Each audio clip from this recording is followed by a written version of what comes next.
Hello again everyone and welcome back to Dragon Age Origins. We are back here in the main menu. Now, I said in my little update video of the last video that I made that obviously we had a few issues. I played the remainder of Witch Hunt and it did not record.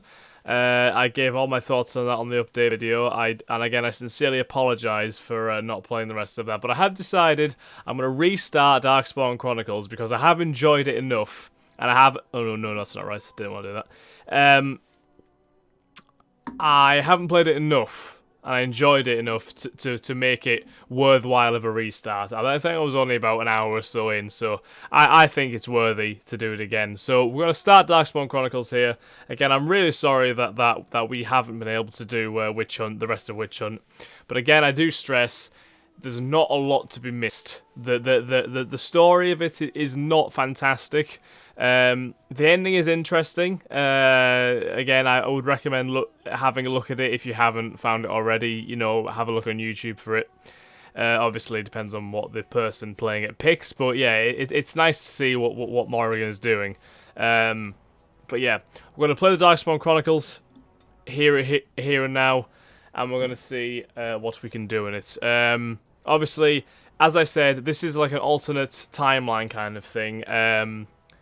We have the Battle of Denerim, where we are playing as a Darkspawn Vanguard who is invading Denerim, as you can see. So this is obviously towards the end of the game. Frelton's final hours, the Arch team sets the Darkspawn horde upon the great city of Denerim. You are a Hurlock Vanguard, born to lead and eager for blood. So in this timeline, I believe your character, which you play as in the main game, isn't alive at this point. I believe he either died at some point during the story, or he maybe didn't even survive the joining. And then, obviously, I think Alistair at this point is the leader of the army. So we have the ability here to enthrall, as you can see. It says you can also use enthrall to sacrifice existing thralls. So basically, if you're not satisfied with the guys you have, you can kill. You can kill one of the guys that you already have under your control to make the space. Everything else is just as it was in the main game, basically. Let's get rid of this advice. So obviously we do want to have a little bit more than just the one guy in our army. So we will be recruiting some of the Hurlocks that are over there. So obviously the main aim up to this point is just to basically clear the gate area. So we'll recruit this Hurlock, and we will recruit this Hurlock. And we will hopefully use this army to be able to destroy our enemies.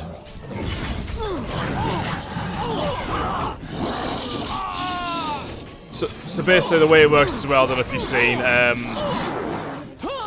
when you... Oh, we need to go and help the ogre. When you or one of your thralls kills an enemy, basically the thrall's respect for you goes up. So basically it makes them more powerful. Increases their strength and health, etc. So it is good having thralls in your party for an extended period of time, because they get more powerful the more guys you kill. As the game said, it's kind of like a respect kind of thing, you know. The thralls see you and then they gain respect for you, and that makes them better, etc. So we're saving the ogre here, and we've done this, and obviously we've got the bravery ability. I'm not actually sure what that is. Yeah, it says it's yeah, okay. So basically, what we want to do now is we want to kill one of our thralls. So we'll go with that one there. Yep. Since it's a genlock. And we will recruit the ogre.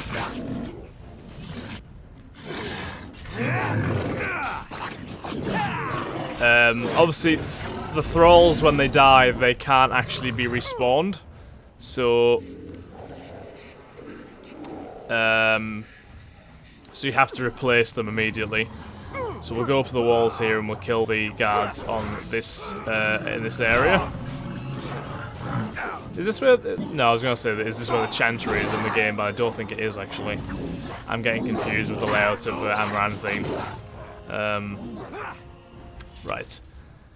Okay, so your army's health, etc. does regenerate as normal. So what do we have to do now? Right. So this is an interesting one as well. In this timeline, Al Howe is alive. Because obviously you never had the chance to kill him in the game.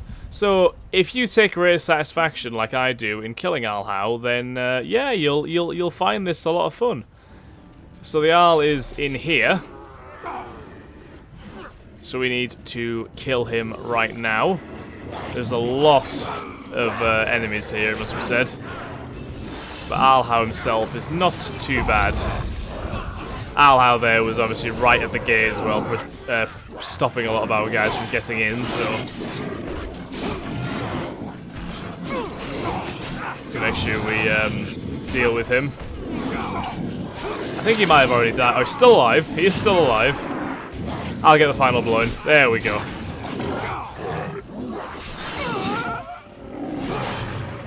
So you get little codex entries as well. Oh, guard dog. Oh. Every like important character you kill, you basically get a codex entry for them explaining what their story is up to that point, which is quite cool, I think. Because again, it's a lot of it is like a what if kind of scenario right now. You can loot everybody as well, of course, so we'll do that right now. Make sure to loot Al Howe's corpse because he does have a good sword on him, and yeah. You can get battle trophies as well, which means you can give them to your thralls, which increases their respect for you, basically, which is quite good, I think. So if we give that large bone to this Herlock here, that'll go up. And we'll make sure that we have the sword equipped, since it's better than ours. Can we equip our guys? Yeah, I did expect everyone would have a Darkspawn longsword available to them. Right, yeah, so if we have a little look at the codex, obviously we have the genlocks and ogres, etc. Now we have the people of Frill. Al Rendenhow. Rendenhow is the hereditary Jarl of Amaranthine, known as a cagey ally to Tyrion Loghain. Dark rumours suggest he was behind the destruction of Castle Highever and the annihilation of the Kusan line. Yes, he was. We all know that for a fact. And there's these controls, etc. So we will keep on checking the people of Ferelden tab to make sure we keep on top of everyone who we kill. Let's make sure we get everything looted as well, because obviously topping up our health will be important. Up to the point that I'd actually played in this game, I hadn't died, but I don't know what happens if you die.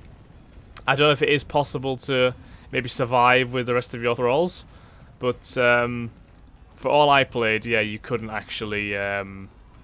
I didn't die, so I'm not 100% sure. So we've got these barricades here, which we will deal with, thanks...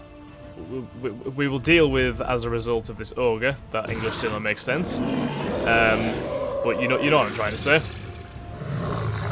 There we go. So that barricade is smashed, which means we can run in and kill the survivors.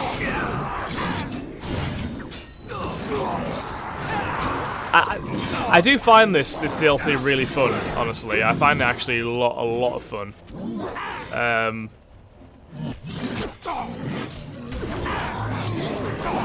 So if we eradicate these guys, like so, there we are, and we'll loot the crate of medical supplies. I think it's got health boluses in, yeah, and injury kits. The injury kit, I'm guessing you can be revived in this game, because obviously if you didn't have, because obviously if you never went down, then the injury kits would be kind of redundant, wouldn't they? Oh, there's a Herlock here. Hello, how you doing? He looks better than our guys. I don't know if it's just me, but we won't recruit him. I don't think there's much of a need to. Right, more enemies here. Oh, see, there's Sir Cawthrin, one of low gains Bezies. Again, obviously in the main game she dies, but in this game she is alive, which is an interesting twist.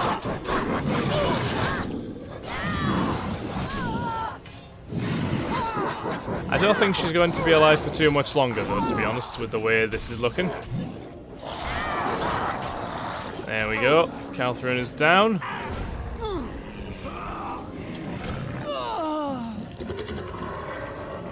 Good stuff. So obviously our objective at the minute is to get into the market district, which is a very interesting area. Excuse me, a very interesting area of the game. But we'll make sure to get everything looted first, because we don't want to leave anything behind. Crossbowman, yes, right. So, did that update with Sir Catherine's? No, it didn't. First Sir Catherine doesn't even get a mention in the People of Ferelden. That's terrible. Right, so we will save the game here, like so, and we'll head into the market district with our beautiful army that we've assembled here. The game saved anyway. I swear the game just does that to mock me, to be honest.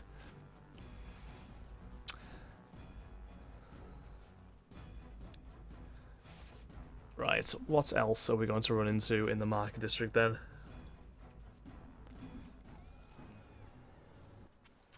So obviously, you have like a different... Wow, okay. I remember this one, yes.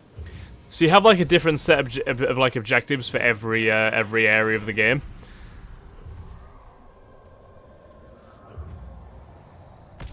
The sapper destroys gates. Yes, he does. Apparently that one blew himself up in the process. So we get a shriek. This one, which means we have to utilize his stealth. So we'll kill one of our Hurlocks, unfortunately. Let me just check which one is less loyal to me, because that's probably the best way to decide who to get rid of. I think they're both the same, actually. Oh no, this one, the one with 256 health, is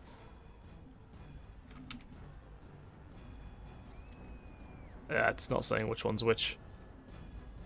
Ah, no, hang on, there we go. So it's this one, right? So we'll kill this Hurlock.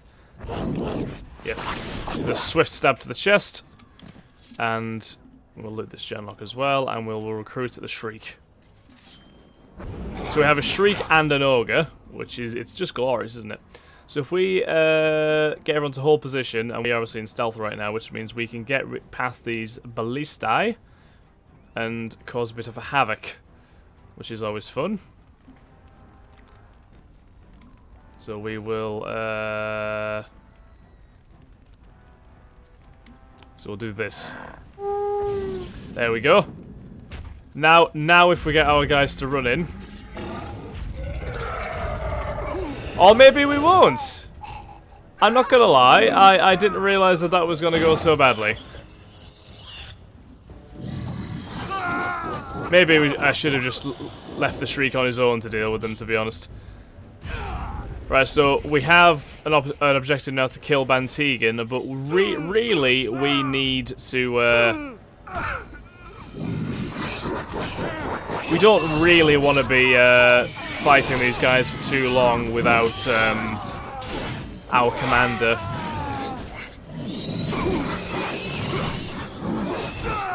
There we go. So we have a quest now to kill the innocent people as well, which is basically just consists of roaming around the area and slaughtering anybody who shows up. So if we get our guy back alive, if we can. Help me. I think we're still technically in combat, which isn't good. Take that.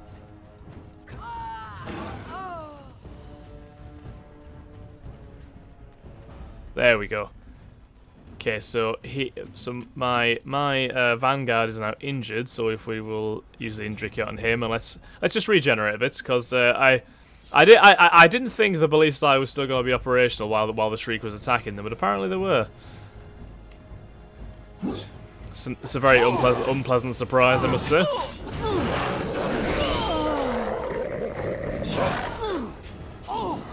No, a cleric. Murder the cleric!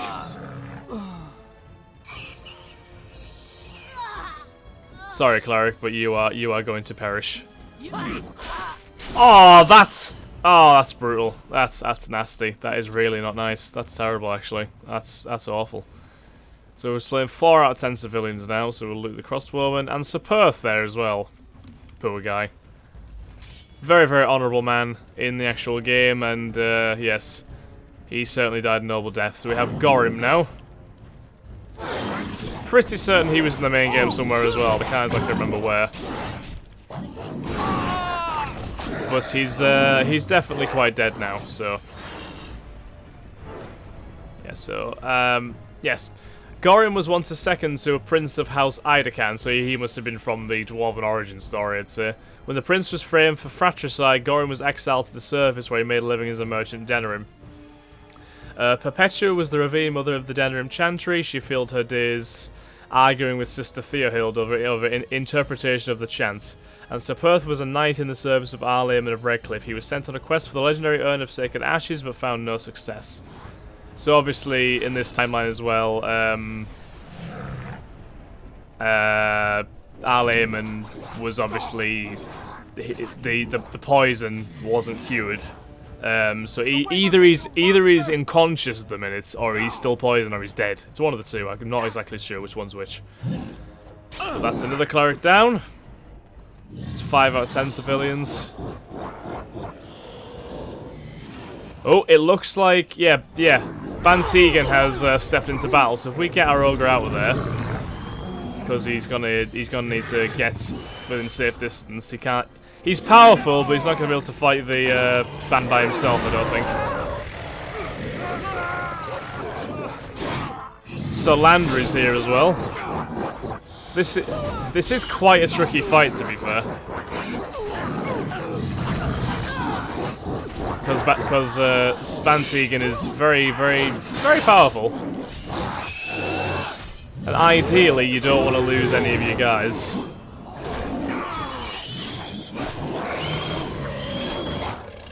Because obviously, like I said, the minute one of your guys goes down, you have to replace him, which means getting a fresh guy who has no loyalty, basically.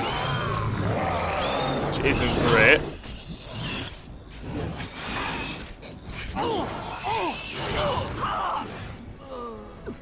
No one's dying at the minute, though, which is good. Kill that innocent woman! Kill her! There we go. It's 8 out of 10 civilians. There's one more crossbowman here who we shall deal with. Like so. Yep, he's quite dead now. Right. Salute Ban Tegan.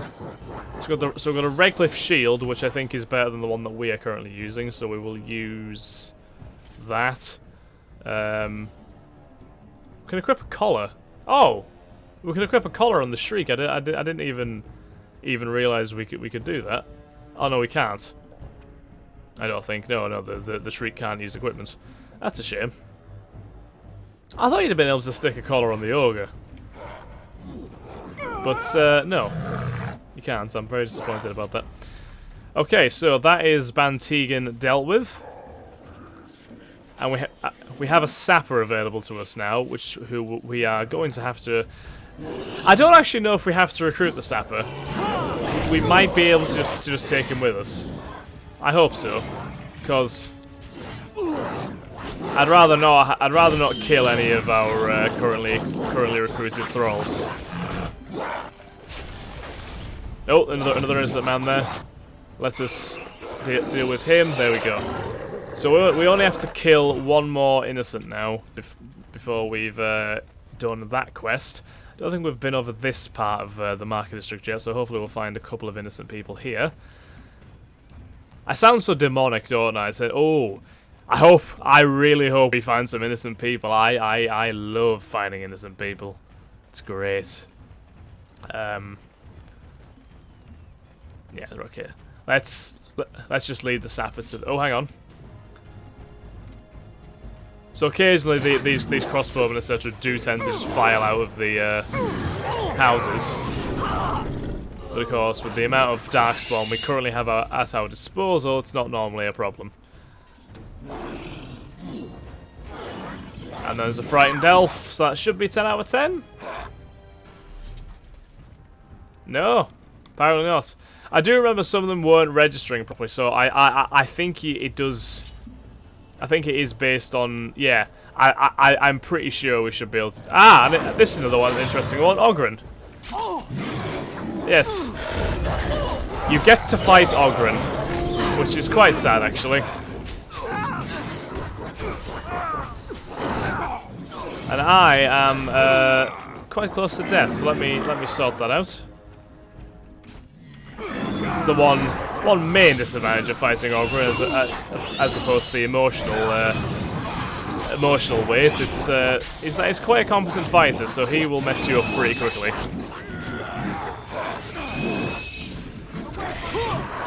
And again, I'm pretty low on health, so again we'll sort that out.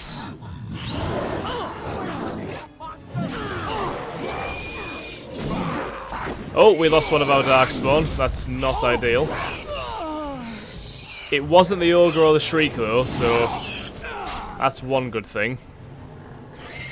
Right, so the civilians are dead, so we have gotten the death blow, which I can't remember exactly what that does now. The death blow, it's just passive. Yeah, it restores a portion of the watch stamina when the battle's nearly done. Right, let's sort this mage out.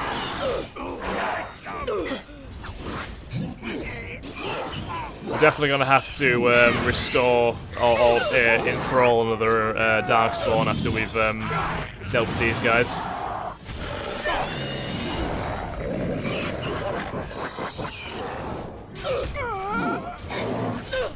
Woo.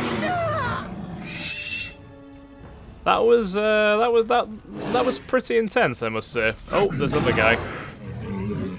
One more city guard to deal with.